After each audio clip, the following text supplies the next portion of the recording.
Jameis Winston, Bo Nix, the stars are out for Monday Night Football today. But you know what? If it's a good game or not, still got some gambling to do. So we're going to do what we always do here on Mondays. We're going to look at the showdown projections along with the ownership projections to figure out who Stochastic thinks are the must-plays. We're also going to go over to the Solver Optimizer, see what ETR thinks are the must-plays here with some of those optimal lineups. We're going to hop over to the Sims on Stochastic and find the highest ROI in lineups. And by the end of this video, you'll know 3 takeaways to build unique lineups on this slate. It's Monday Night Football DraftKings Showdown here. Browns-Broncos. Let's get into it. Hopefully it was a good DFS slate. My boy Jaden Daniels, 2 Millie Maker winners in a row. How do you stop this guy? Do you play him in better lineups than I did? I guess to be part of that yesterday. But Jaden and Terry once again doing it. So, hey, the core thesis of Splash Play remains strong. Everything else, we'll see how it goes. Your top projected players right now, though, for this slate, again, Browns-Broncos with a game total today.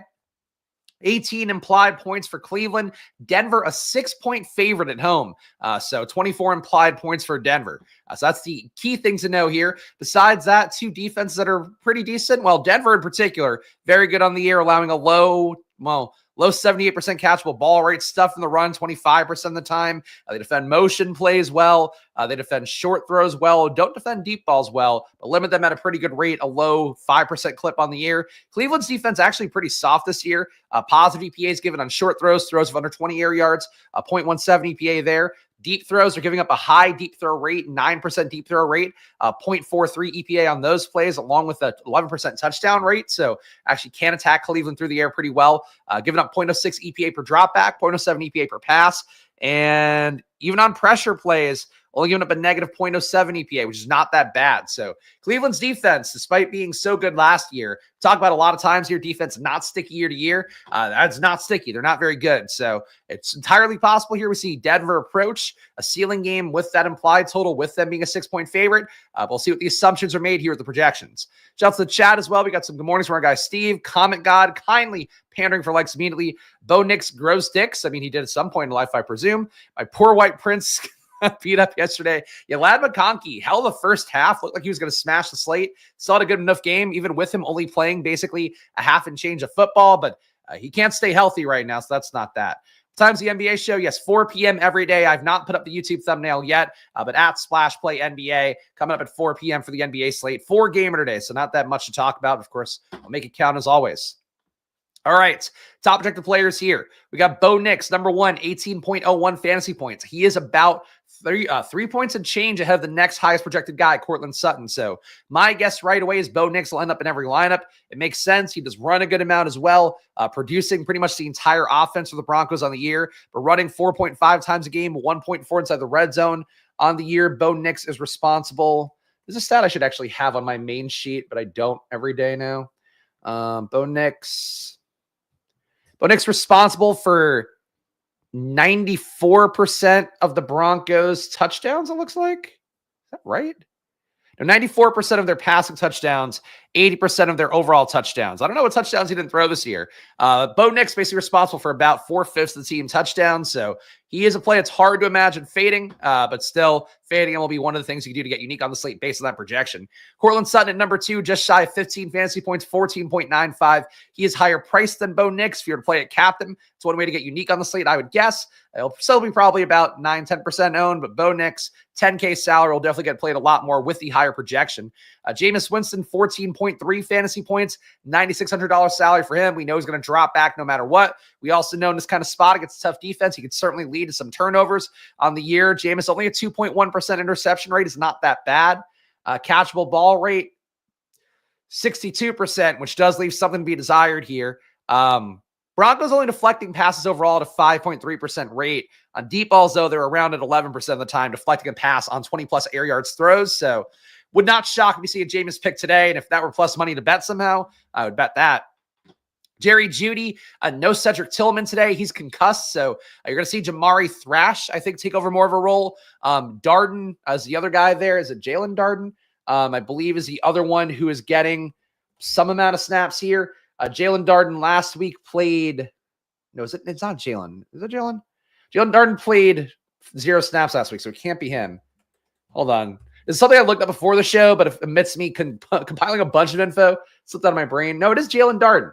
So Jalen Darden on ESPN is listed as their direct backup to Cedric Tillman. Jamari Thrash has a couple targets this year, but they're like 3 air yards per target. So he hasn't had that Tillman role. It's also possible they just go 2 tight ends more and don't play 3 receivers. So you see Judy and Moore with Njoku and Jordan Akins would be my guess. Maybe some Blake Whiteheart, who's caught a ball this year as well. But basically, Jerry Judy's now the #1 receiver. He's been decent enough on the year without Tillman there to kind of take some work away. Judy's become a much better player in the slate overall. Judy averaging 7 targets a game, 12.2 air yards per target, so a decent clip of those targets coming downfield. 1.1 deep targets a game, throws 20-plus air yards, 0.8 red zone targets a game. So Judy's your #1 alpha guy by a wide margin here. Elijah Moore has been a lot better since Jameis Winston came in. He's averaging 5.8 fantasy points. He'd be your pivot point from Judy, much lower projected, though. Elijah Moore at 10.4 compared to Judy's 12.8. David Njoku, #5 overall, 11.7 projection for him, $8,400 salary. So you're getting Cleveland passing game guys here. You're getting really the only key part of Denver's. We do potentially have Josh Reynolds coming back in for Denver. We'll see how that goes. He's not currently projected by Stochastic. You can see him getting a 0 down here. If he were to come in, I'm not sure if he would move back ahead of Troy Franklin or Devon Vele, maybe both. Vele played mid-40 snaps last week. Troy Franklin played high 20s. So that's something to watch out for as well. Josh Reynolds being active right now, not reflected in the projections. Let's see. Thank you for the info. I appreciate you, Noel. Always a kind comment from Nolan. That means a lot for me here. And green check mark with just the GM. I appreciate that. Dude, I needed 1 more Vegas field goal to win 4K on an 8-leg parlay. Probably my worst speed all year. Let's win some money in this ugly game, baby. Sorry to hear that, Mr. Poopy Butthole. But that is what happens when you're betting on field goals. I guess if you're betting on a total, then that would be different. But it's tough, man. It's the name of the game, though, unfortunately. Very top values here, according to Stochastic. Kadarius Toney, a 2.5x value. What was his snap count? He is somebody that is now in Cleveland's wide receiver room. Could theoretically get more work with Tillman out, though he probably would not get exactly what Tillman's work is. He played 0 snaps last week, 6 snaps the week before that. Yeah, I don't know how Toney could be projected this highly. He has $200, though, getting a 2.5 fantasy point projection. Could certainly score a gimmicky touchdown like Kadarius Toney. That's the one thing that even when he fell out of favor with the Chiefs, they did still try to get him some easy button rub route kind of touchdowns, motion behind the line, jet sweep stuff. They could do that here, I guess. Probably going to be overplayed, though, for a guy who could still play 0 snaps. Michael Burton, 1.9 fantasy points as the Denver running back, who's not really a running back. Probably not a great play, but he does have a decent projection at $400. Jamari Thrash should be the big beneficiary of no Cedric Tillman. That said, he's been playing kind of slotty routes, I believe. So they could certainly put him outside. They could also move Judy outside, have Jamari Thrash take over some inside routes if they want to go that way. I would think they just play more 2 tight end. Jamari Thrash at $1,000, 3.9 projection. He can play. He wasn't a great college projection for me, but he can play. Nate Atkins, 2.2 fantasy points at $600. And the aforementioned Jalen Darden, 0.68 at $200 as well. I think Darden, to me, based on what he's done in the past, would be somebody who could theoretically do more Tillman stuff. I don't think Thrash has that in him. I'm actually going to look up Thrash's college numbers real fast because I still keep these tabs for this specific reason when these guys come in. Thrash. I actually took him out of my sheet because that's how irrelevant he was. Put him back in.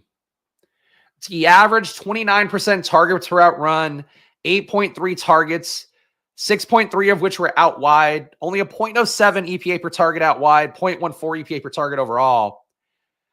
We look for a game where they just kind of need a third receiver. I think Jamari Thrash can do more than they've given him. Again, 3 air yards per target for him so far on the Browns. He was awful in the red zone last year. -1. Wow, is that really it? -1.2 EPA on red zone targets. -1.0 on targets inside the 10-yard line. 20-plus air yard targets. He had 1.8 per game and had a -0.08 EPA per target. So Thrash, for me, just doesn't really grade as a guy who I'd like that much. There really is no reporting about this either out there that I've seen. So something to watch out for today. I'm going to dig into it more throughout the afternoon. Not that it's going to help you guys. I guess I'll put something on Discord if I find anything. But I would think Thrash should benefit. But Darden's skill set, I don't know. Seems a little more Tillman-y to me. We'll see. Darden gets the kicks paired with Detroit. or DSC rather. Sorry, I compared Detroit being an odd choice. Here DSC, yeah. Yeah, I guess that's a reasonable way to look at it. Yeah, Thrash, the people are going to expect gets a bigger role. I don't think there's a guarantee he does, and that's sort of my main concern point with him. Let's go to ownership next, though. And you can see some other guys here. Marvin Mims, not too far off. Lucas Kroll, the primary tight end, not too far off. Not a lot to love here, but certainly in a game with a 24-point implied total. Mims could score a touchdown. Kroll could score a touchdown. These guys are cheap and not cheap enough that they're going to come up easily. I think there are certainly pivots if Thrash picks up any steam today, which I kind of think he will. People are going to want to play Thrash. There are a lot of people that like Thrash coming out of college that I think, kind of just felt wrong. So they're probably going to chase it a little bit, would be my guess. All right, stochastic updated ownership here. Thankfully, before the show was not updated, so that was my scare point here. Of course, if you want all the stochastic data, check it out. Link in the description, get 15% off. That's for, I think, forever. So go check that link down below. And you can also click the link down below if they have better deals for Cyber Monday. They have something going on, but I think it's only off your first payment. Check it out, though. Just check the link in the description from Stochastic to check that out, no matter what. How many times in one video do I say check out? I feel like I think that's my default phrase for whoring things. But please go check him out if you can. Bo Nix, 81% ownership, 27% in captain. He's had a good ceiling. He's been productive. We've talked about enough in the best ball review videos. Week to week, he does well upside-wise. He's hit it enough times as well to win DFS slates. So Bo Nix on a showdown, I get it. That said, it's a lot of ownership going to a QB captain. He can easily not run as much, not score a rushing touchdown. There are ways to go that are not Bo Nix today, and the field will not be doing them. So I think trying to go away from Bo Nix seems logical, that much ownership. Jameis Winston, 60% ownership for him, 9% in captain, so a much lower owned captain. Certainly easy ways for him to hit that ceiling while creating production for multiple people. So I think that for Jameis Winston, a more appealing captain play, even though he doesn't run as much as Bo Nix. Like, tough matchup, low total for Jameis, but he drops back a ton. I think that Jameis at a little bit less salary, I'm willing to go there. Cortland Sutton, still a good amount of ownership for him at captain, 13%, 55% for the field. Half the ownership at captain than Bo Nix still makes him kind of appealing here. The easiest pathway for Bo Nix to not make it a captain but still have a productive day would be creating enough for Sutton to get there. Yeah, that said, Sutton's work is certainly no guarantee either. He's getting decent work, 1.5 red zone intended touches a game, 1.4 deep targets a game, 12.6 air yards per attempt. Also looks good on 8 targets a game. 26 per out run, 26% rather, target per out run looks pretty good. He's honestly a perfectly fine play. Not the most efficient receiver in the league at only a 0.1 EPA. But I think that Sutton looks good. That's appropriate ownership, I think, for him. Jerry Jeudy, 44% overall, 11% at captain. Feels appropriate for him too, honestly. Talked about Judy's numbers before. And Njoku, 36% overall, 6% in captain. Tight end matchup here, not the best going against Denver. Negative 0.17 EPA per target, low 11% rate allowed to tight end. They're pretty much a league average and wide targets allowed, slot targets allowed. Do give up more RB checkdowns as well at a 17% rate there. Actually, no, 19% rate there. Yeah, I don't think that would stop me from playing Njoku or anything, but I feel like Njoku, people flock to Njoku a little bit more, but Njoku's not really like the Jameis preferred target. He's been getting it more to Judy, getting it more to Elijah Moore. Look at first read targets here. I can't pull this up in a window because I don't have fantasy points logged in over here. Actually, maybe, well, yeah, that's easier if I do it on my laptop. I'm going to look at first read targets over the last month for Cleveland just to try to get a read here. Fantasy points data is the only tool I think that has this. But let me apply this in this tab and see what we can get. We'll look at weeks 9 through 13 for Browns players. So Judy, the highest first read target share, 27.1%. Tillman, 20%. Elijah Moore, 20%. Njoku, 14%. So that does back up what I feel like I've seen visually. Jordan Akins, 10%.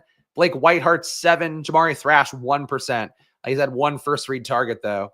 I think Judy's the clear alpha here. I would say Njoku, a clear tier behind everybody else, a receiver. I guess your hope with Tillman out would be that he comes up to that same 20% level. There's not looking for him quite as much. And Jameis, I don't know. I just don't think Jameis and tight ends plays quite as well. So Njoku, I'm okay with the ownership here. I'll go there, but I don't think loading up on him is like your move either to try to get unique.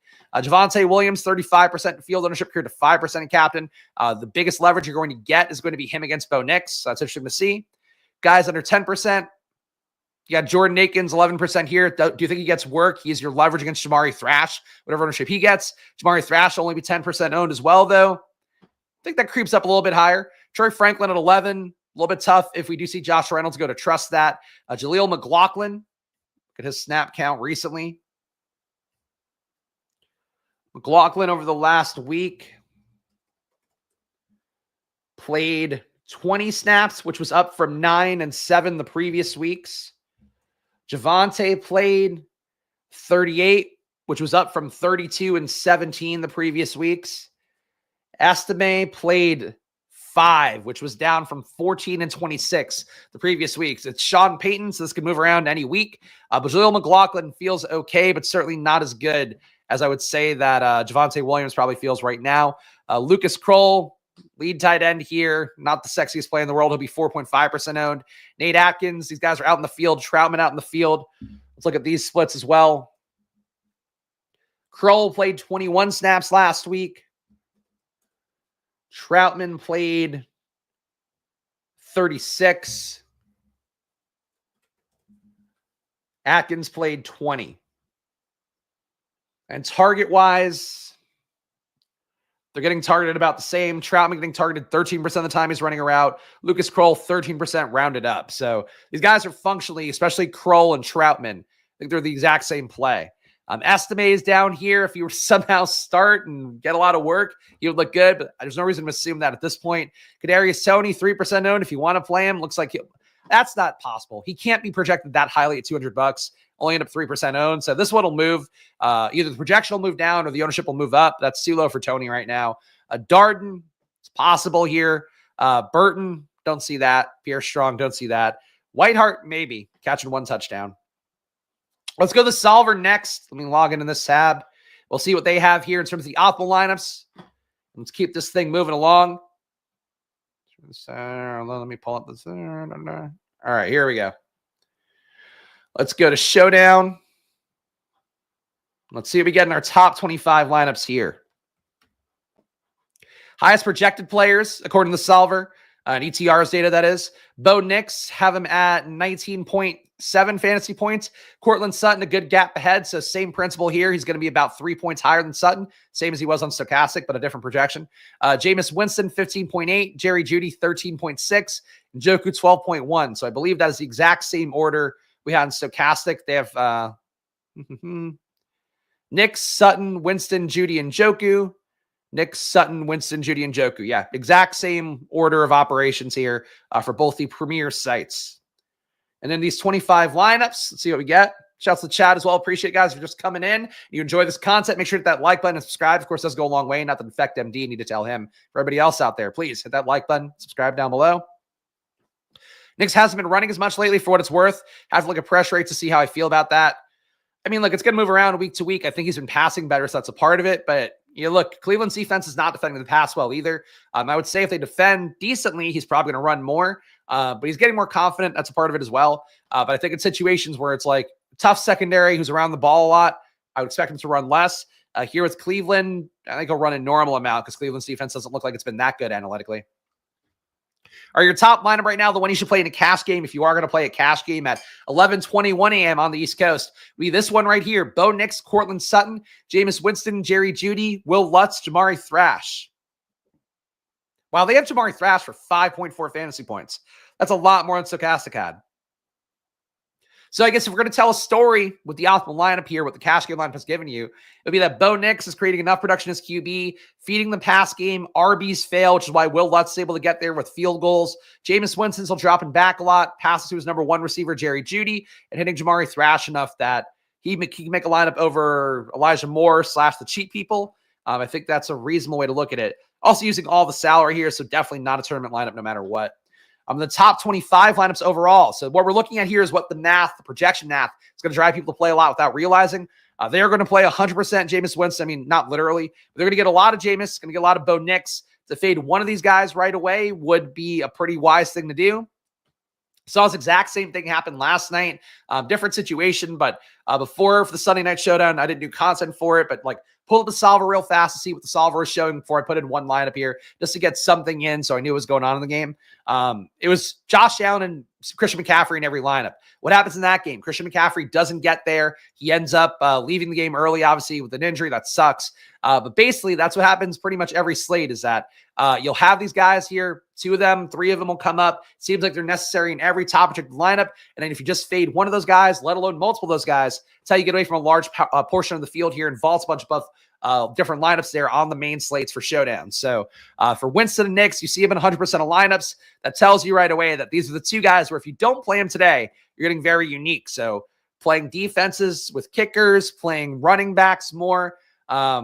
Those are the ways that you can kind of get away from both QBs if you want to today. But I would say trying to get away from at least one, certainly a move that'll help you get more unique in tournaments.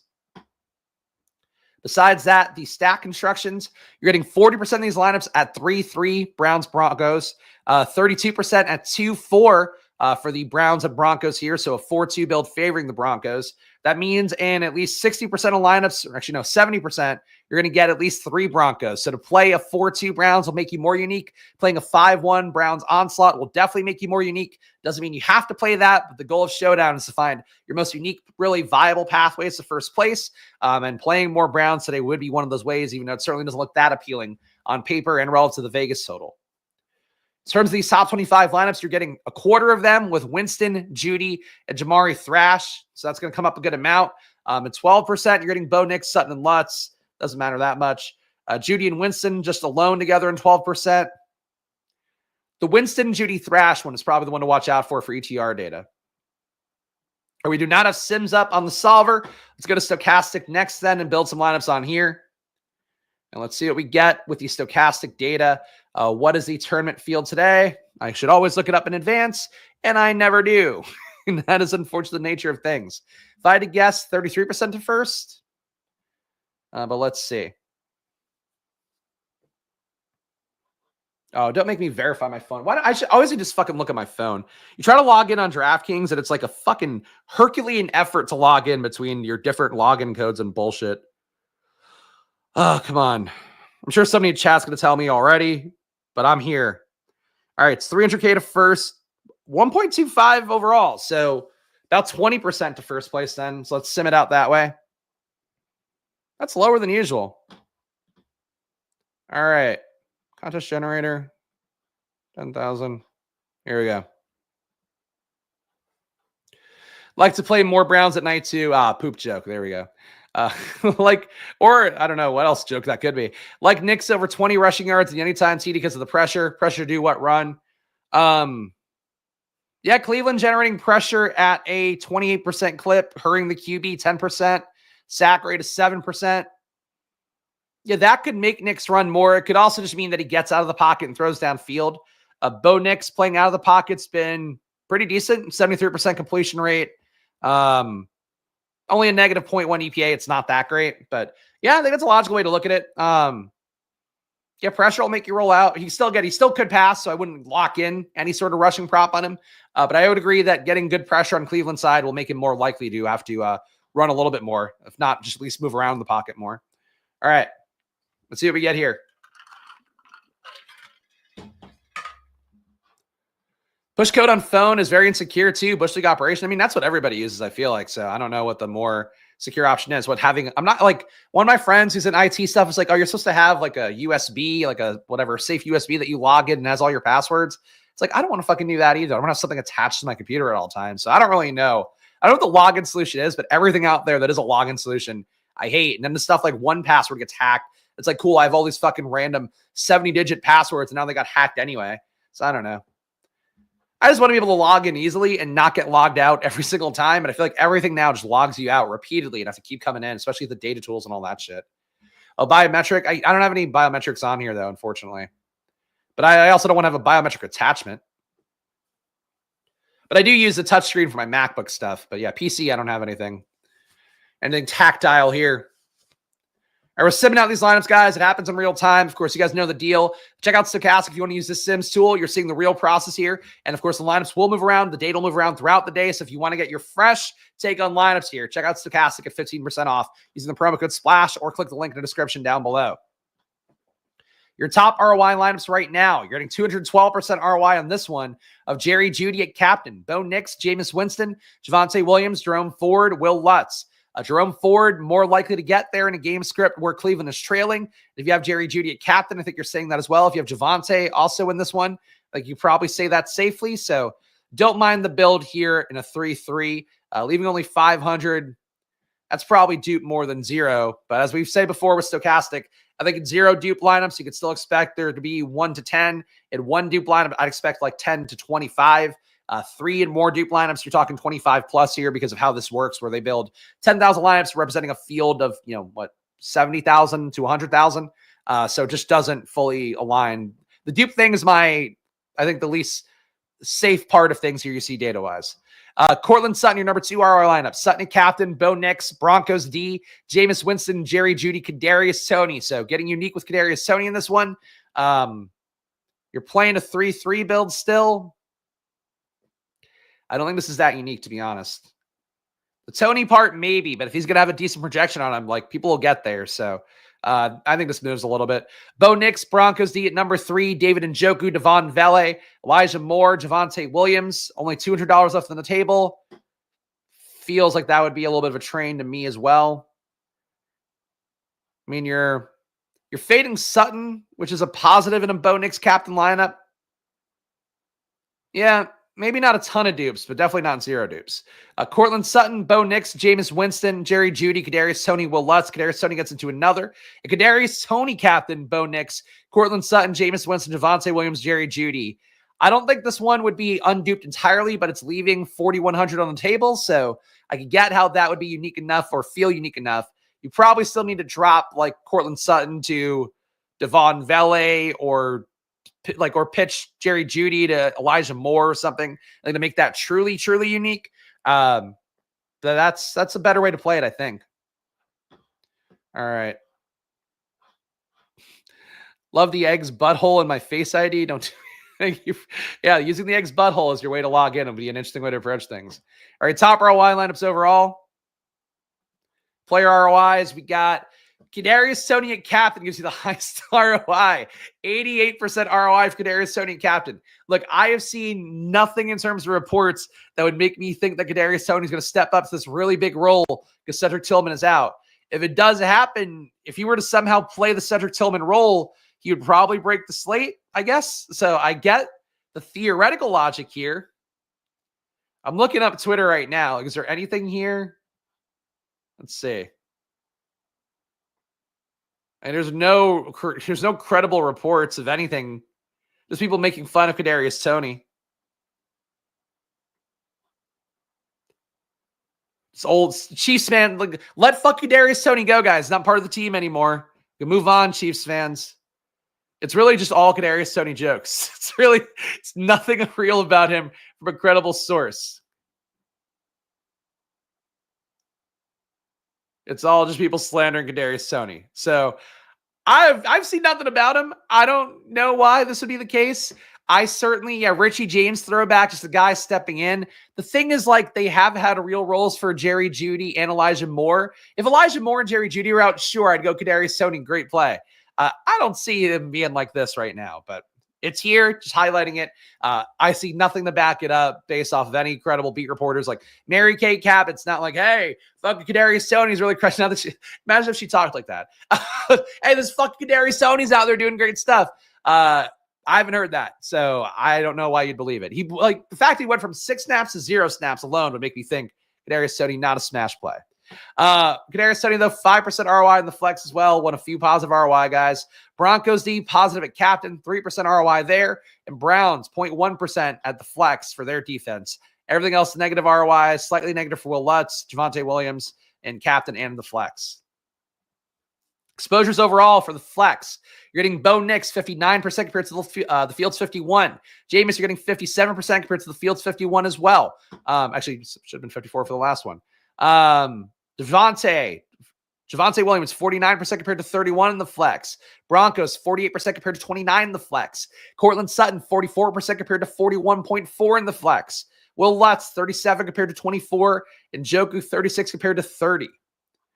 And captain, you're getting 20. Field's going to have 27% Nix. They want to get 19, so lower on Bo Nix at captain. Jeudy, 16% compared to 11, so higher on Jerry Jeudy at captain. Cortland Sutton, flat with the field, 13.3 compared to 13.3. Njoku, 11 compared to 6. Elijah Moore, 8 compared to 4.5.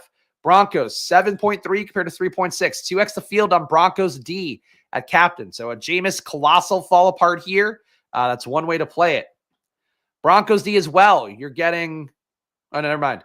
Javonte, 7.3% compared to 5%. Will Lutz, 6 compared to 2.3. So not really any receiver stands. Valet captain. Sims not supporting that really.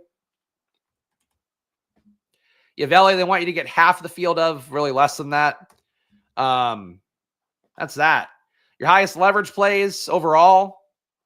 They want you to get the most Broncos flex, 48% in the flex compared to 29%. So just assuming the Broncos get a pick or two, get some sacks, get a turnover, pick six kind of thing. Javonte, they want you to get 17% more in the flex. Browns D, they want you to get 14% more in the flex. Will Lutz, 12% more. Jameis, 6% more in the flex. And Njoku, 6%. And the biggest captain stand, 5% more of Judy.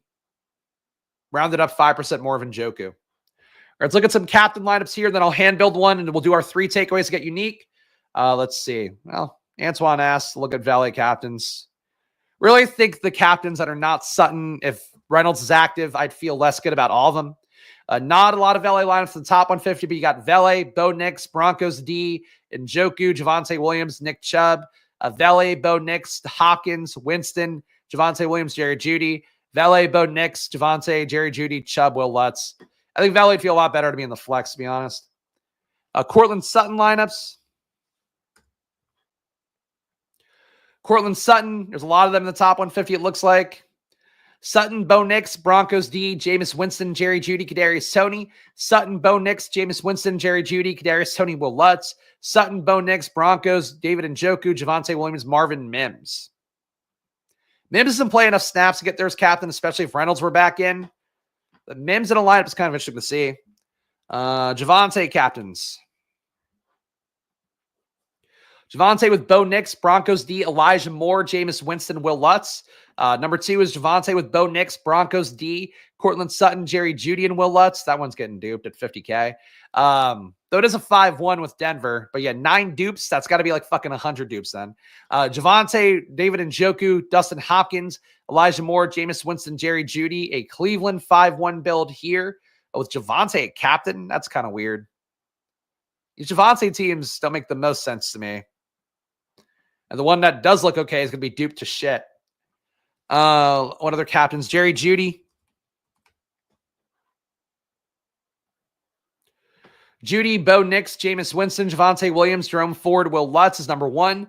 Jeudy, Bo Nix, Cortland Sutton, Jameis Winston, Kadarius Toney, Will Lutz is number 2.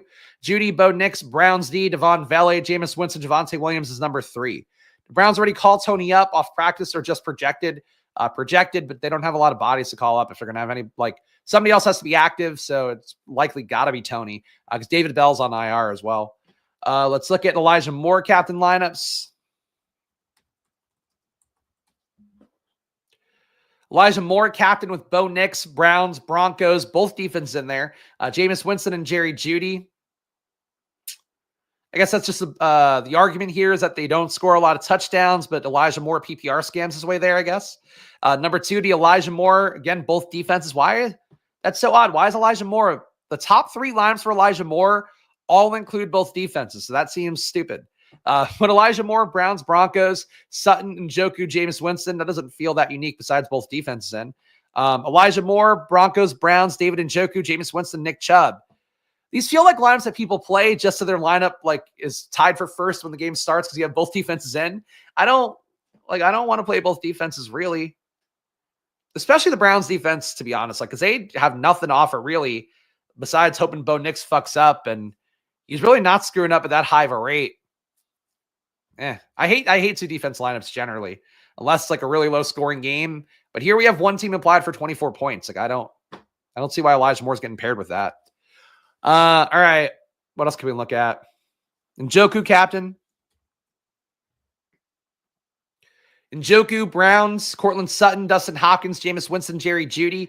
Njoku, Broncos and Browns again, Elijah Moore, Jameis Winston, Nick Chubb. Njoku, Bo Nix, Browns D, Dustin Hopkins, Jameis Winston, and Jerry Jeudy are your top 3 ROI lineups for him. These both feel pretty doopy, number 1 and number 3. Number 2, less so, but you have to play both defenses again, which I don't want to do. So not crazy about it. Nick Chubb could really go either way in this game. I did vouch for Nick Chubb last time out. Ended up scoring 2 touchdowns there, I think, for Chubb. In this spot, he's one way that they can hang in with Denver would be power running against this team. So I don't mind Nick Chubb in the flex. Honestly, I don't mind Nick Chubb at captain either, if you're going to play the upset. So Nick Chubb, I'm willing to go to here. I think that's a fun way to get a little bit more unique. What else could we look at captain? Who's actually viable? Jerome Ford, probably not viable. Nobody else in the Broncos RB room viable. Just for fun. Just to know. Troy Franklin captains do not look good here. Troy Franklin might not even play if Josh Reynolds goes, but Troy Franklin, Bo Nix, Jameis Winston, Javonte Williams, Jerry Jeudy, Nick Chubb. I mean, look, one of my best ball bags is like paying off with Jaden. Maybe it's time for one of the other early ones to come through as well. Troy Franklin, Bo Nix, Cortland Sutton, David Njoku, Jameis Winston, Javonte. These are fun teams. I don't think Troy Franklin can score enough a captain to hit. He can make it in the flex. He probably can't make it a captain. Franklin, Bo Nix, Broncos D, Cortland Sutton, Jerry Jeudy, Nick Chubb. These teams, man. And also, Jerry Jeudy revenge game back in Denver as well. Normally doesn't matter. Jerry Jeudy seems like a spiteful dude. It could matter more for this slate. All right, large contest, 20% to first place. Let's hand build something out here and see what we get. What are we going to do? I mean, Denver, 24 implied points. We don't really want to play Bo Nix at captain if we can avoid it somehow. Sutton at captain feels like it's not really sneaky enough. Javonte at captain. I don't really know there's a credible case for it, but it could certainly happen. Oh, I already hate this lineup, but I'm going to put Javonte at captain here. Just don't think this necessarily becomes a shootout. I think Denver's defense is going to make it really hard on these guys. Broncos revenge game against Jeudy for being shit. I mean, he was okay for a while. Last year, they'll tell you what, he was terrible in those DK finals. I'll never forget that. Watch it on double speed. I don't know how you could possibly watch me on double speed, but shout out Lee for trying. Pretty big data discrepancy for those sites for the cheapy Browns. Yeah, I mean, the Jamari Thrash thing is definitely going to be a big ETR stand today. Cody Maiden does love those cheap receivers on the slate. He might even like Kadarius Toney. I'll see how that goes, but they're definitely favoring Jamari Thrash right now. All right, so Javonte is what I'm going to go with here. I'm going to go with Broncos D. I think they get to Jameis here. Again, just a well-run defense overall, well-coached. Wish there were a higher pass deflection rate, but they get pressure 26% of the time, blitz 33%. You know, Jameis has been solid on the year. He's handling pressure decently as well. Only a negative 0.3 EPA on pressure plays, which is about where a lot of the top QBs are. But I think the Broncos D gets there because I just don't see what else is going to make this lineup. Nick Chubb punching it in for Cleveland. I'm okay with that. So we're going a little bit more RB dominant, given that all the lineups seem to be kind of selling a pass game, a friendly build here. I think Bo Nix has to make it no matter what. We talked about fading one of Jameis or Nix, and I could live with fading Jameis here in this kind of build. But I will say Jerry Jeudy gets enough PPR points to make it there. To me, he's the number one receiver. Any revenge narrative on top I could sprinkle on, I'm okay with. Kicking game. Lutz or Hopkins. I mean, feels like Lutz here. But maybe Cleveland is just... No, because they have to move the ball well enough if Chubb's going to score touchdowns. So I think it would have to be Lutz then. Revenge is never the answer. Thank you. It's wise Kill Bill style language. All right, so let's see what the Javonte captain, Broncos D, Nick Chubb, Bo Nix, Jerry Jeudy, and Will Lutz gives us. This feels like it's not going to have a positive ROI. I feel like it's a little bit doopy at $800 left on the table. But honestly, given what it was giving me before, I think this lineup's okay. Can we keep our streak going? On Friday, had a really positive ROI. Hey! Look at this! I'm not even playing just the projection plays either. They're giving me, I'm 2 in a row, guys. 2 good sim ROIs. Maybe my hand builds are really coming along here. So 81% ROI, 0.4% win rate for Javonte, captain, Broncos D, Nick Chubb on the other side, Bo Nix still on Denver, Jerry Jeudy, and we're kicking some field goals with Will Lutz. So Broncos moving the ball, Broncos impeding Denver, besides the fact that Nick Chubb is going to hopefully score a touchdown in the spot. I feel like there's maybe a little bit of a logical fallacy in here, like Nick Chubb being in. Feels like if the defense and the run game for the Denver is getting there, we're just not getting the ball on Chubb's side enough. But that might be ignoring just what the variability is of a slate. So it says a positive ROI. I'm going to take it. There we go. It's my team. All right, guys. 3 takeaways to get unique. Before we do that, make sure to hit that like button and subscribe. It does go a long way for me here. I'm just one guy running 2 YouTube channels and trying to make it work. So I'll be back on Splash Play NBA at 4 p.m. I haven't put the event up yet, but it'll be up in a little bit. But please support the show here if you enjoy this content where I do try to show you what a real process is, building lineups, some of the top tools we should be looking at. I think I hear from enough of you guys that it adds value. So please make sure to show some love back. Hit that like button, subscribe, because I'm here doing the work Monday to Friday, 11 a.m. here, Monday to Friday at 4 p.m. on the NBA channel. And of course, Stochastic, 15% off. Link in the description for that. Underdog, $1,000 of bonus cash if you're only here for DFS. Play some pickups on Underdog. Unabated, check them out. $30 with promo code SPLASH off on there. And the Solver, link in the description too. All right, your 3 takeaways to get unique. Number 1 would be fade 1 of Jameis Winston, Bo Nix. We saw that right away. And even in my hand build, I faded Jameis, went with Bo Nix, had a positive ROI, and it told me great lineup. It patted me on the head and said, great lineup, Spags, and it made me feel really good about myself. I think that's really it. Fade one of those guys, fade both those guys if you somehow can. Obviously, a little bit easier to fade Bo Nix, but look, they're great plays, both Jameis and Bo Nix. That's why they come up in 100% of the top optimal lineups. But your job is to try to play the best pathways to get to first place. If you strip out one of those guys at least, it's going to allow you an easier pathway to get to first. So play only one of Bo Nix and Jameis Winston if you're trying to get unique in like one lineup especially. Number 2 way to get unique on the slate would be more running game. Seems like everything was favoring the passing games more. Denver's defense is legit good, shutting down a lot of competent pass defense or pass offenses on the year and looking like a competent pass defense. A lot of pressure as well on both sides in particular. Well, honestly, both sides really. Cleveland getting a 29% pressure rate. Denver getting a 26% pressure rate. They could be in the QB's face all day today on both sides. So that may not mean a good passing day here, but the projections are going to make you think everything's a good passing situation. Number 3 way to get unique. I mean, it would really be to play more Browns based on what we saw in the solver where it was 70% of lineups having at least 3 Broncos. If you were to play 4 Browns, if you were to play 5 Browns, you would get off the beaten path. Not to say that's a good play, but that is a very obvious way to get unique. If you play a script where that happens to pay off, Browns win this game, they control the ball. Honestly, even if Denver consolidates their offense and is, Cleveland's playing from behind and Jameis is dropping back a ton, playing in an adverse situation, but still passing 50 times in the game, that's how you could see 4 Browns hit and only 2 Broncos hit. So I think that's a viable pathway there to get unique as well. So there's your 3 takeaways, guys. Please make sure to join down below. Like all these fine folks supporting the show here. It's much like PBS, obviously equally highbrow, equally tasteful. But please support the show. I do this work here, and YouTube does not support niche channels like mine that well. So needing your guys here, push it, pulling on my behalf, hitting that like button, subscribing, and joining down below for $4.99. Of course, you get a VIP Discord where I do update throughout the day. I tweet stuff during games or, post stuff during games because I hate Twitter. That's my Twitter. It's just posted on the Discord. So check that out. And hey, gamble responsibly, guys, even though it is always money time here. Follow me at Chris Spags. Follow the show at Splash Play Pod. I'll be back 4 p.m. Splash Play NBA. Also, the deeper dive for Stochastic today at 5:30 for NBA. So check that out. And yeah, that's it, guys. So no matter what you're playing today, good luck, and I'll see you guys again soon. Bye.